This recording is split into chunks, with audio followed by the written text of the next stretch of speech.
La mañana en que Juan Carlos Mendoza entró al Banco Nacional de Crédito Agrícola del Condado de La Pampa en enero de 1974, el oficial de préstamos realmente se rió de él, aunque no en voz alta. Eran hombres profesionales en un pueblo pequeño de Argentina, después de todo, pero se le notaba en los ojos. Juan Carlos pedía $12,000 para comprar un usado John Deere Quarril 20 y acababa de decirle al banquero que podía pagar en efectivo, pero quería el préstamo de todos modos. El banquero, un hombre llamado Roberto Guzmán, que se había mudado desde Buenos Aires 3 años antes, deslizó la solicitud por su escritorio de roble y dijo: «Señor Mendoza, si tiene el efectivo, ¿por qué demonios querría pagar intereses?». Juan Carlos lo miró con esos ojos azul pálido que habían visto la crisis del 30 cuando era niño, y dijo algo que ese día no le hizo el menor sentido a Roberto Guzmán. «Porque mi abuelo me enseñó que si no puedes comprar algo 2 veces, no puedes permitirte comprarlo una sola vez». Antes de seguir, hay que entender qué estaba pasando en la agricultura argentina en 1974. Según datos del INDEC y del Ministerio de Agricultura, la deuda agropecuaria nacional había alcanzado niveles alarmantes, triplicándose desde 1960. Los precios de la tierra en la región pampeana habían subido en promedio un 147% entre 1965 y 1973. En La Pampa específicamente, una hectárea de campo que se vendía por unos $180 en 1965 costaba casi $450 en 1974. Los productores de todo el país estaban apalancando todo lo que tenían, comprando maquinaria más grande, más tierra, persiguiendo economías de escala que las facultades de agronomía y los técnicos del INTA predicaban como evangelio. Los bancos estaban felices de prestar y la mayoría de los productores felices de endeudarse. El crédito era el motor del futuro de la agricultura argentina, o eso creía todo el mundo. Pero había gente como Juan Carlos Mendoza que recordaba otros tiempos, que llevaba otras lecciones y que estaba a punto de ser demostrado como terco idiota o profeta improbable. Si viviste esta época especialmente en el campo pampeano, quiero que compartas tus recuerdos en los comentarios. ¿Cómo eran las tasas de interés cuando intentaste comprar maquinaria? ¿Tu familia tenía reglas sobre la deuda? Porque lo que voy a contarte se basa en patrones económicos documentados que devastaron el interior argentino en los años siguientes, combinados con las historias de familias que de alguna manera sobrevivieron cuando miles de otras no lo hicieron. Cada principio financiero, cada pieza de maquinaria que menciono, cada precio y tasa, todo está sacado de informes del Banco Central, censos agropecuarios del INDEC y entrevistas con productores que vivieron lo que todavía llaman la crisis del campo. Juan Carlos Mendoza trabajaba 640 hectáreas cerca de un pueblo llamado General Hacha, provincia de La Pampa, población alrededor de 430 habitantes. General Hacha estaba en pleno corazón de maíz y soja, donde la llanura pampeana da paso a lomadas que podían producir casi cualquier cosa si las trabajabas bien. Juan Carlos tenía 52 años en 1974. Era productor de segunda generación cuyo padre casi lo pierde todo en los años 30.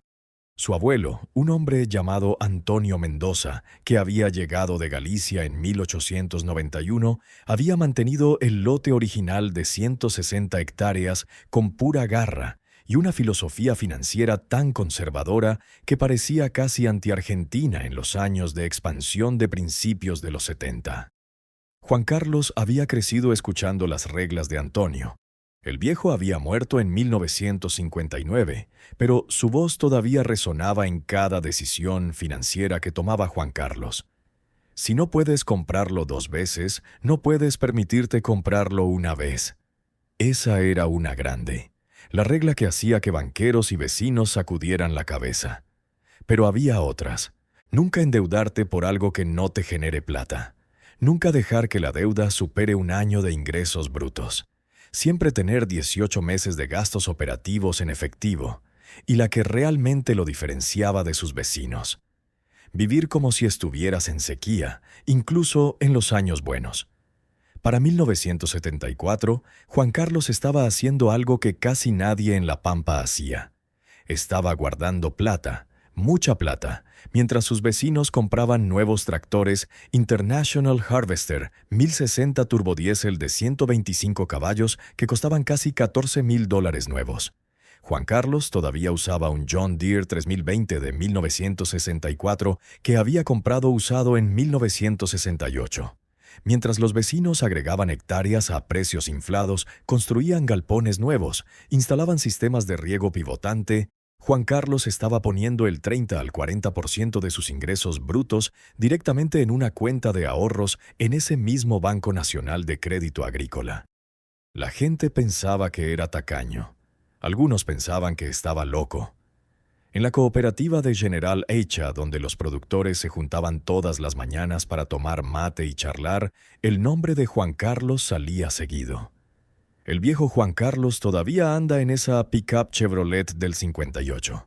Alguien decía, seguro que limpió $60,000 el año pasado y ni camión nuevo se compra. Se reían, pero era una risa incómoda de hombres que sospechaban que quizás estaban haciendo algo mal, pero no terminaban de entender qué. Roberto Guzmán, el banquero, había intentado que Juan Carlos se endeudara varias veces a lo largo de los años. En 1971, cuando los precios de la tierra subían rápido, Roberto prácticamente le había rogado que usara su equity y comprara el campo lindero cuando salió a la venta. Juan Carlos, estás sentado sobre $300,000 de equity que no hacen nada, le había dicho. Podrías controlar el doble de hectáreas, duplicar la operación, realmente construir algo. Juan Carlos solo había sonreído esa sonrisa fina y había dicho, ya tengo algo construido. Se llama ser dueño de lo que trabajo. El campo vecino fue para un productor joven llamado Diego Ramírez, que pidió prestado cada peso de los $72,000 de compra a 8,5% de interés. Diego tenía 31 años, era agresivo, egresado de la Facultad de Agronomía de La Plata. Representaba a la nueva generación, los productores que entendían que había que gastar plata para ganar plata, que el apalancamiento era una herramienta, que quedarse chico era morir despacio. Ahora ese John Deere 420 que Juan Carlos quería comprar en enero de 1974, déjame contarte sobre ese tractor porque es importante. El 420 se presentó en 1964 y se produjo hasta 1972. Y se convirtió en uno de los tractores más icónicos de la historia agrícola sudamericana. Entregaba 91 caballos de fuerza en la toma de fuerza con un motor diésel de 6 cilindros, tenía transmisión sincronizada de 8 velocidades y pesaba alrededor de 7,500 libras. Nuevo en 1970, un 420 diésel costaba unos $8,500. Para 1974, uno bueno usado con 2,000 a 3,000 horas rondaba entre $5,500 y $7,000 según el estado. El que Juan Carlos tenía en la mira era un modelo 1969 con 2,400 horas, de un productor de Santa Rosa que se pasaba a un 44430. El precio pedido era $6,200. Juan Carlos tenía $6,200 en efectivo en su cuenta de ahorros.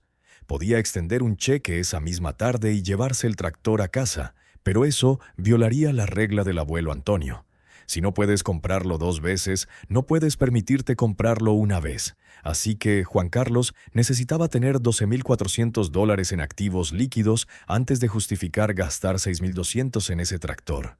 Y en enero de 1974, después de una buena cosecha en el 73, Juan Carlos tenía unos $14,200 en ahorros. Por la regla del abuelo podía permitírselo. Pero aquí es donde se pone interesante, y aquí es donde Juan Carlos hizo algo que confundió a todos. Pidió el préstamo de todos modos. Entró a la oficina de Roberto Guzmán y solicitó un préstamo de $12,000 al 9,75% de interés. Las tasas venían subiendo sin parar. Para comprar un tractor de $6,200, Roberto pensó que había algún error. Juan Carlos, el tractor sale solo $6,200, le dijo. ¿Estás pidiendo plata para otra cosa también? Juan Carlos negó con la cabeza. No, solo el tractor. pero necesito poder comprarlo 2 veces, y si pago en efectivo ya no puedo. Así que voy a pedir prestado el dinero, mantengo intacta mi reserva de efectivo y pago el préstamo en 2 años. Roberto nunca había oído algo tan al revés en su vida. Pero Juan Carlos era uno de los clientes más sólidos del banco.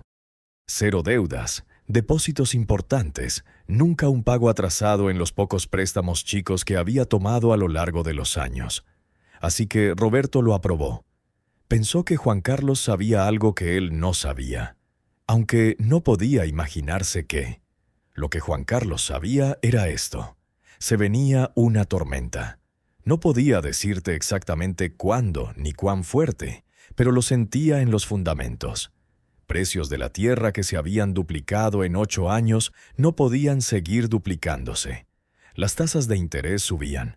La tasa preferencial había pasado de 5,5% en 1970 a más de 10% a fines de 1973. El embargo petrolero que había pegado en octubre de 1973 estaba apretando a todos. El gasoil había saltado de unos 35 centavos el litro a más de 55 centavos en solo 3 meses. Los costos de fertilizantes se disparaban y el precio del nitrato de amonio se había más que duplicado. La expansión no podía durar, y cuando parara, los productores que se habían apalancado hasta el cuello iban a tener problemas. Al mantener su efectivo y tomar el préstamo, Juan Carlos mantenía su flexibilidad. Si los precios de los granos caían, si tenía un mal año, si se rompía maquinaria, si su hijo Martín, que trabajaba con él y planeaba la sucesión, necesitaba ayuda, Juan Carlos tenía recursos. El interés que pagaría por ese préstamo era seguro, puro y simple. A lo largo de 1974 y entrando en 1975, la estrategia de Juan Carlos parecía cada vez más tonta. Los precios del maíz se mantenían fuertes, superando los $3 el quintal a principios del 74, subiendo desde unos $1,20 en 1971. Los productores estaban haciendo plata a manos llenas. Diego Ramírez, el joven que había comprado el campo vecino, agregó otro campo en 1975, pidiendo otros $80,000 al casi 10% de interés. Compró un International 1466 nuevo, 145 caballos, full equipo, $16,000, y una sembradora de 12 surcos. Diego ahora trabajaba más de 800 hectáreas y facturaba más de $150,000 al año. Su servicio de deuda era aplastante, probablemente $40,000 al año en capital e intereses, pero con maíz a $3 podía manejarlo. Se construyó una casa nueva, una gran casa tipo chalet, con garaje doble justo sobre la ruta para que todos la vieran. En la cooperativa dejaron de reírse de Juan Carlos y empezaron a compadecerlo abiertamente. Pobre Juan Carlos, decían, se perdió el tren por completo. Para cuando quiera agrandar, ya no va a quedar tierra y no va a tener nada que mostrar por todos esos años. Juan Carlos se sentaba ahí con su campera gastada, tomando mate, sin decir nada. Su hijo Martín, que tenía 26 años en 1975, sentía la presión. «Papá, todos están creciendo», le decía. «Tenemos el equity. Podríamos hacer lo que hace Diego. Podríamos realmente construir esto». Y Juan Carlos solo repetía las reglas de Antonio, que sonaban cada vez más como supersticiones de un viejo asustado.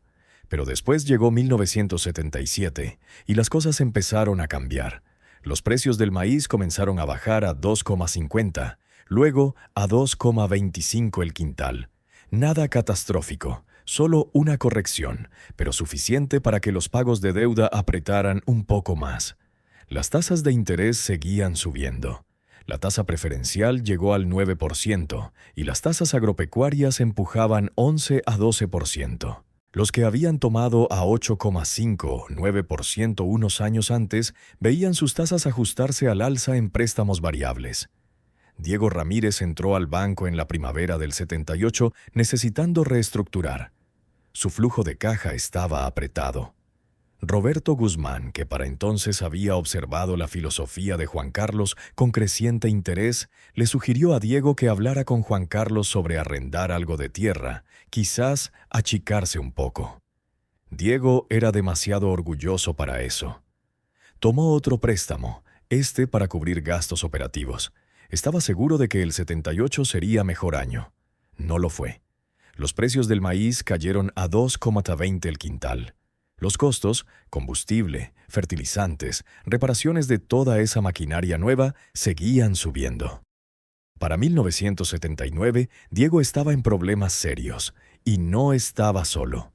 En toda La Pampa, en toda Argentina, en todo el Cono Sur, los productores que se habían expandido agresivamente a principios de los 70 se encontraban apretados entre precios de commodities cayendo, tasas de interés subiendo y cargas de deuda masivas. Luego llegó 1980 y el piso se derrumbó por completo. Según datos del Banco Central, la tasa preferencial llegó al 15,25% en 1980. Los préstamos agropecuarios corrían al 16 al 18%.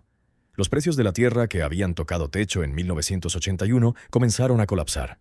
Esa hectárea en La Pampa que valía $450 en 1974 y había subido a más de 900 en 1981, caería por debajo de 400 para 1986.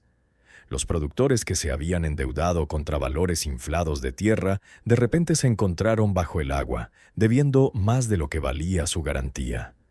Los precios del maíz cayeron por debajo de $2 el quintal. El embargo de granos que impuso el gobierno en los mercados de exportación mató los mercados externos. Fue una tormenta perfecta de deuda, deflación y desaparición de ingresos. Lo que la mayoría no entiende de la crisis del campo de los años 80, y esto se enseña ahora en carreras de economía agraria, es que no fue un desastre repentino como una sequía. Fue una catástrofe a cámara lenta creada por una década de sobreendeudamiento durante los años de expansión entre 1970 y 1985. Según datos del Censo Agropecuario, más de 235,000 explotaciones agropecuarias desaparecieron en Argentina sola. Miles de ejecuciones hipotecarias, comunidades enteras devastadas. Los suicidios en el campo se dispararon. Fue tan malo como una depresión para el interior argentino. Quizás peor en algunos sentidos, porque esta vez los productores habían construido tanto, habían invertido tanta esperanza y sudor en la expansión solo para ver todo colapsar.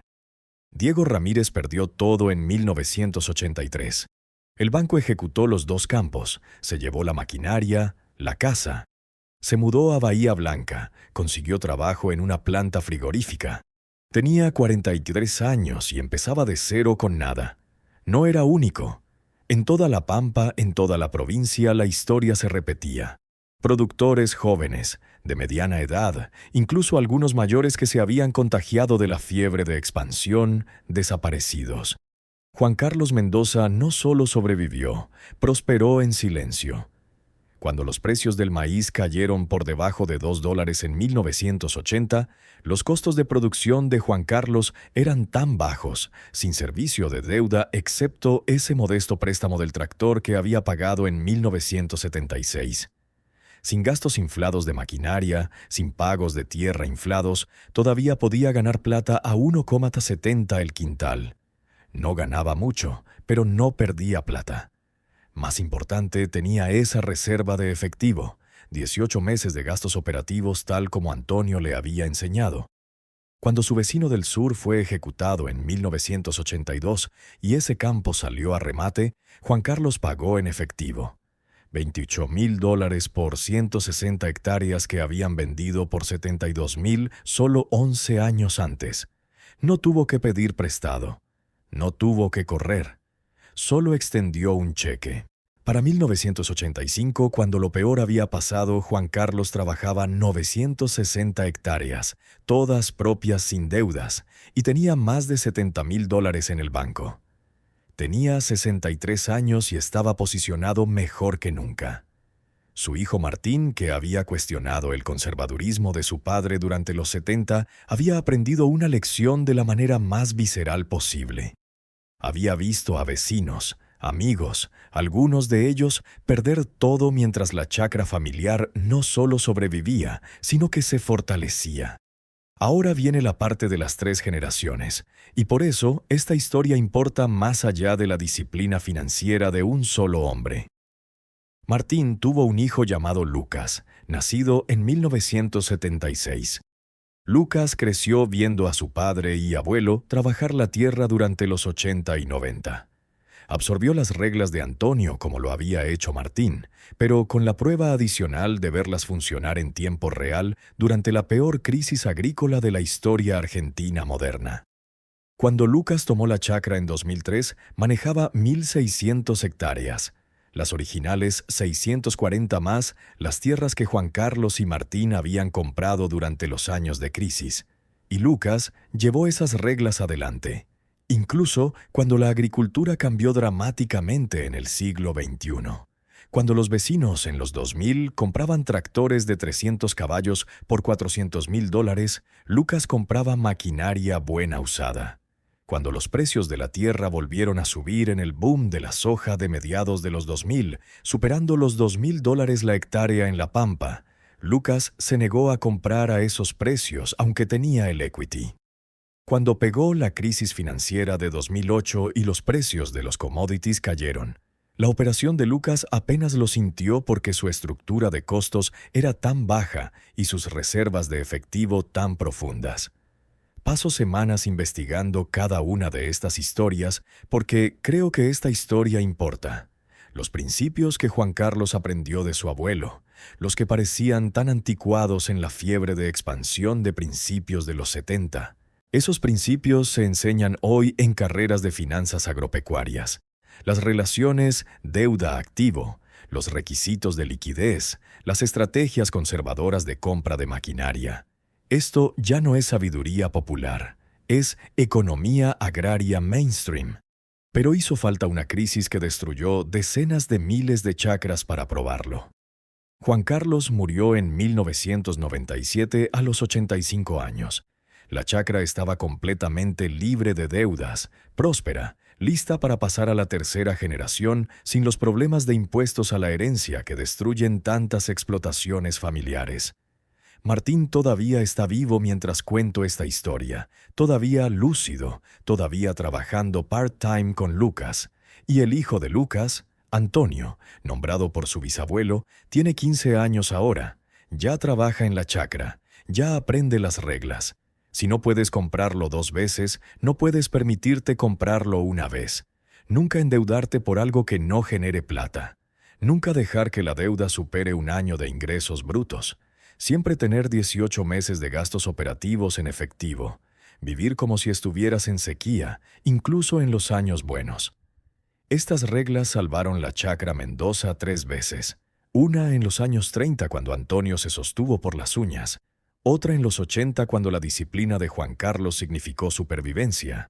Y otra en 2008 cuando el enfoque conservador de Lucas significó que no solo sobrevivió la recesión, sino que se posicionó para comprar tierras de vecinos que se habían sobreendeudado durante el boom.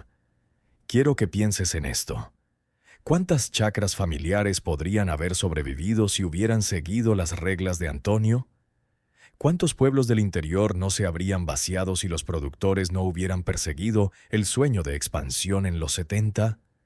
Según el INDEC, en 1960 había alrededor de 2,6 millones de explotaciones agropecuarias en el país, promediando 297 hectáreas cada una. Para 2000 había alrededor de 2,1 millones, promediando 436 hectáreas. La concentración de la que todo el mundo habla, la muerte del pequeño productor. Mucho de eso fue impulsado por la crisis de deuda que empezó en los años de expansión y explotó en los 80. ¿Qué piensas? ¿Podrías haber seguido la regla de Antonio a principios de los 70 cuando todos a tu alrededor se expandían?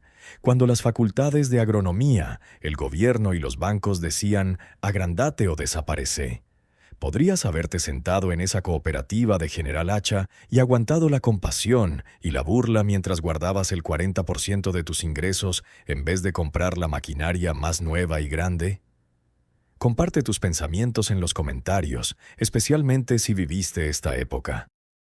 ¿Cuál era el enfoque de tu familia respecto a la deuda? ¿Conociste productores que sobrevivieron la crisis? ¿Conociste algunos que no? El John Deere 4020 que Juan Carlos compró en 1974. Por cierto, todavía está en la Chacra Mendoza. Ya no lo usan mucho. Sirve para trabajos chicos, mover equipos por el patio.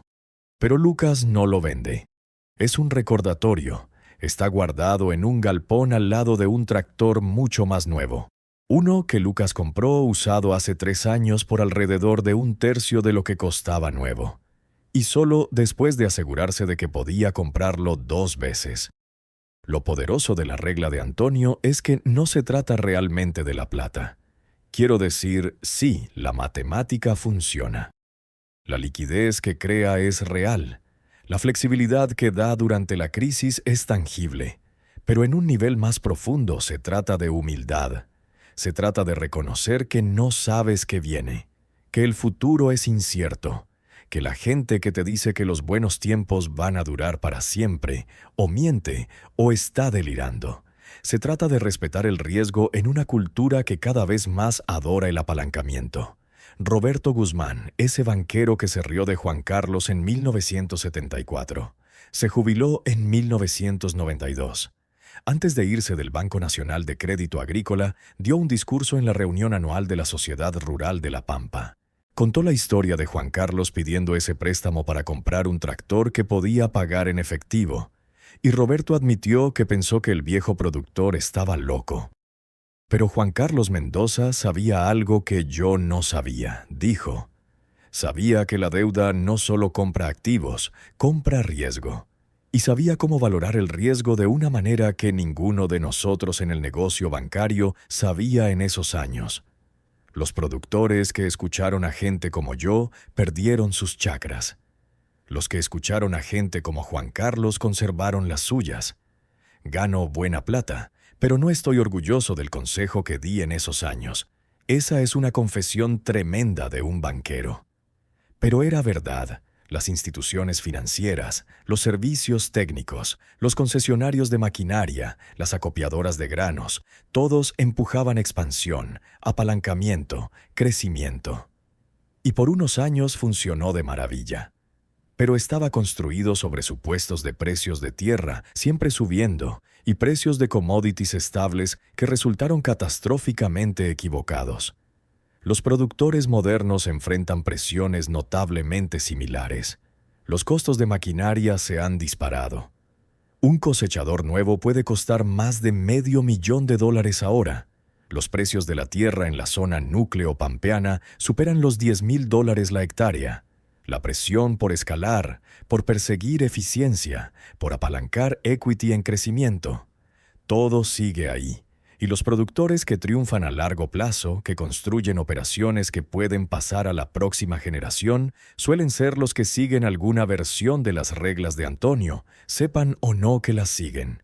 Lucas Mendoza me dijo algo cuando lo entrevisté para esta historia. Dijo, la gente piensa que la regla de mi bisabuelo es por miedo, por ser demasiado conservador, por perder oportunidades, pero está equivocado. Se trata de ser lo suficientemente fuerte para decir no. Cada vez que papá pudo haber comprado más tierra en los 70 y no lo hizo, estaba diciendo no a lo que todos le decían que era inteligente. Cada vez que yo no compré un tractor nuevo en los 2000, estaba diciendo no a parecer exitoso. La regla no te hace débil. Te hace fuerte porque eres lo suficientemente fuerte para no necesitar la aprobación de todos. Eso es, ¿no? El corazón de todo. En una cultura que mide el éxito por el crecimiento visible, por lo nuevo de la maquinaria y el tamaño de la operación, la regla de Antonio exige que midas el éxito por algo invisible. Por tu balance, por tu liquidez, por tu capacidad de sobrevivir a lo que todavía no pasó. Si encontraste valor en esta historia, dale like y suscríbete porque tengo docenas más de historias de esta época de la agricultura argentina. Cada una investigada con registros históricos, informes del INDEC, datos del Banco Central y entrevistas con gente que vivió esos años. Esto no es solo entretenimiento, es preservar una parte crucial de la historia agrícola argentina. Las lecciones que se perdieron cuando dejamos de escuchar a los abuelos gallegos como Antonio, y empezamos a pensar que habíamos encontrado una forma mejor. Y aquí va tu desafío. Mira tu propia vida financiera, seas productor o no, y pregúntate si estás siguiendo alguna versión de la regla de Antonio. ¿Podrías comprar 2 veces lo que estás planeando comprar? ¿Estás viviendo como si estuvieras en sequía incluso en los años buenos? ¿Eres lo suficientemente fuerte para decir no a lo que todos dicen que es inteligente? Porque los principios que salvaron 3 generaciones de los Mendoza no son solo principios agrícolas, son principios de vida, y funcionan. Contame en los comentarios, ¿cuál es la regla financiera de tu familia que se pasó de generación en generación? ¿Qué lección te enseñaron tus abuelos que parecía anticuada pero resultó sabiduría? Quiero escuchar tus historias porque así mantenemos vivo este conocimiento. No en libros de texto, sino en las experiencias vividas de gente real que sobrevivió crisis reales siguiendo principios probados por el fuego. Juan Carlos Mendoza nunca se hizo famoso. Nunca escribió un libro. Nunca dio charlas en congresos agropecuarios. Solo trabajó sus 640 hectáreas, luego sus 960. Vivió en la misma casa modesta que su padre construyó en 1947. Manejó sus camionetas hasta que tuvieron 200.000 kilómetros y guardó su plata. Iba a misa los domingos a la iglesia de General Hacha, tomaba mate en la cooperativa, formó parte de la comisión de la sociedad rural local y crió un hijo que está criando un hijo por generaciones en la misma tierra sin romperse. Porque un gallego que llegó a La Pampa con nada y murió siendo dueño de 160 hectáreas libres y claras sabía algo que sigue siendo verdad hoy en 2024 o 2034, o cuando sea que estés escuchando esto. El mejor fertilizante para tu chacra, para tu negocio, para tu vida es la liquidez. Y no puedes tener liquidez si gastas todo lo que ganas persiguiendo lo que tienen los demás. Esa es la lección, ese es el legado. Eso es lo que Antonio le dio a Juan Carlos. Juan Carlos le dio a Martín. Martín le dio a Lucas. Y Lucas le dará a su hijo Antonio. Y esa cadena ininterrumpida de sabiduría, pasada de una generación a la siguiente, vale más que toda la tierra de La Pampa. 640.